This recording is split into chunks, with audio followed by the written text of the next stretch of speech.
Hello everybody. आज हम इस वीडियो में डिस्कस करेंगे types of contract according to mode of formation. इसके पहले वीडियो में हमने classification according to validity discuss किया था।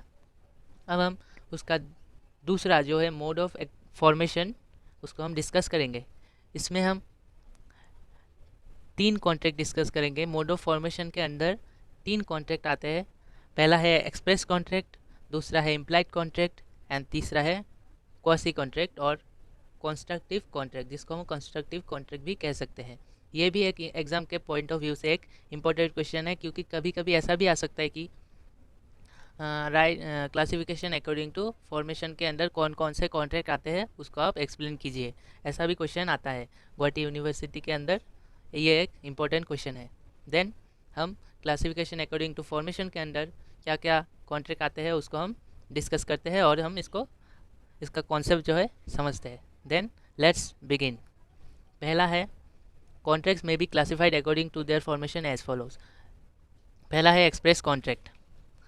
When the terms of a contract are expressly agreed upon whether by words spoken or written at the time of formation of the contract is said to be an express contract.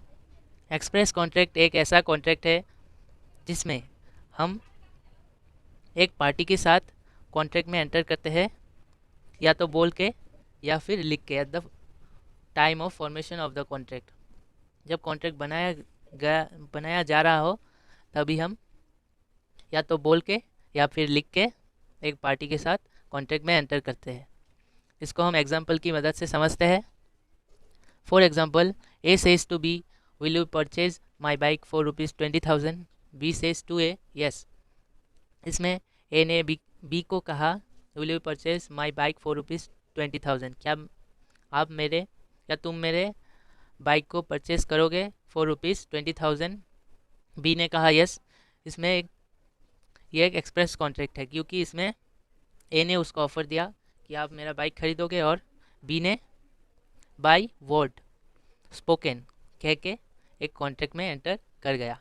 पहला हमने समझ लिया। अभी है दूसरा जो है implied contract.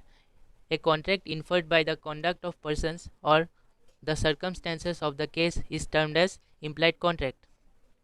Implied contract एक ऐसा कॉन्ट्रैक्ट होता है जिसमें हम बोल के या लिख के कॉन्ट्रैक्ट में एंटर नहीं करते, लेकिन पार्टी के कंडक्ट और सर्कमस्टेंसेस से ही हमें पता चलता है कि हम कॉन्ट्रैक्ट में एंटर कर चुके हैं। हम इसको एग्जाम्पल की मदद से समझते हैं। For example, A stops a taxi by waving his hands and takes his seat. There is an implied condition that A will pay the prescribe fees fair.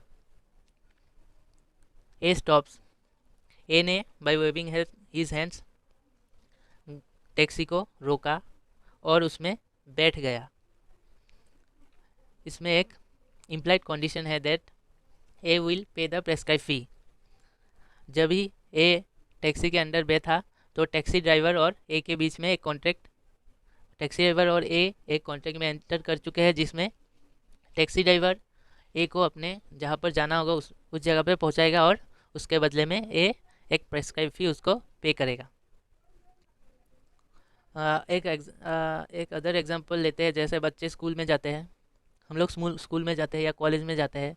जब पहले हम जाते हैं बस स्टॉप में, बस आके रुकती है, तब ये बस हमको इनवाइट नहीं करता कि आप आइए यहाँ बैठिए, हम आपको वहाँ पहुँचाएंगे। हम उसमें लिखा होता है चांदमारी जाएगी, ऐसे कुछ लिखा होता है ना, जहाँ जाएगी मतलब वहाँ लिखा होता है।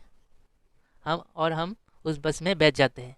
तभी जब भी हम बस में एंटर करते हैं तो बस ड्राइवर और हमारे बीच में एक कॉन्ट्रैक्ट बन जाता है, अपने आप बन जाता है कि बस ड्राइवर हमें कॉलेज तक पहुंचाएगा और उसके बदले में हम उसको जितना भी फेयर होगा वो हमको उसको पे करेंगे। देन थर्ड है क्वासी कॉन्ट्रैक्ट, जिसको हम कंस्ट्रक्टिव कॉन्ट्रैक्ट भी बोल सकते हैं। Quasi contracts are contracts which are created neither by word spoken nor written nor by the conduct of the parties but these are created by law.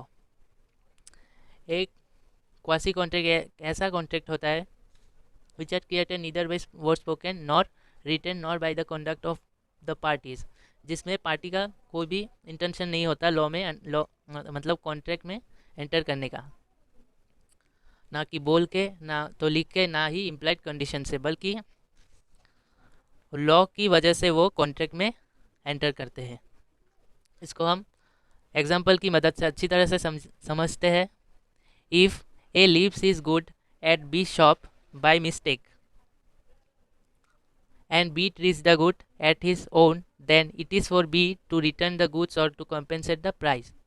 मान लीजिए ए ने बी के दुकान में गया, हम दुकान में जाते हैं, मान लीजिए आप गए दुकान में, किसी एक दुकानदार के मतलब ग्रोसरी शॉप में ही गए और वहाँ से आपने गुड्स परचेज़ किया, तभी आपका पॉकेट जो मनी बैग होता है वो उधर गिर गया।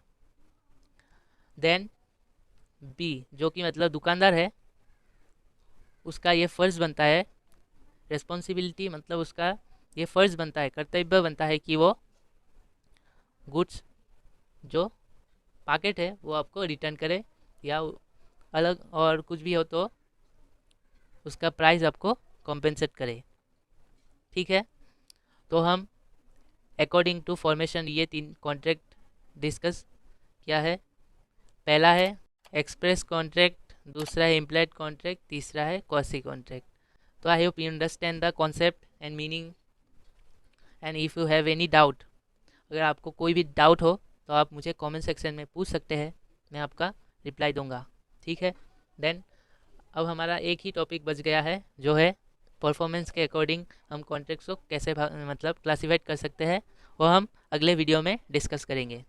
तो अगर आपको ये वीडियो अच्छा लगा हो तो लाइक कीजिए, अपने फ्रेंड्स के साथ शेयर कीजिए और सब्सक्राइब कीजिए। Thank you.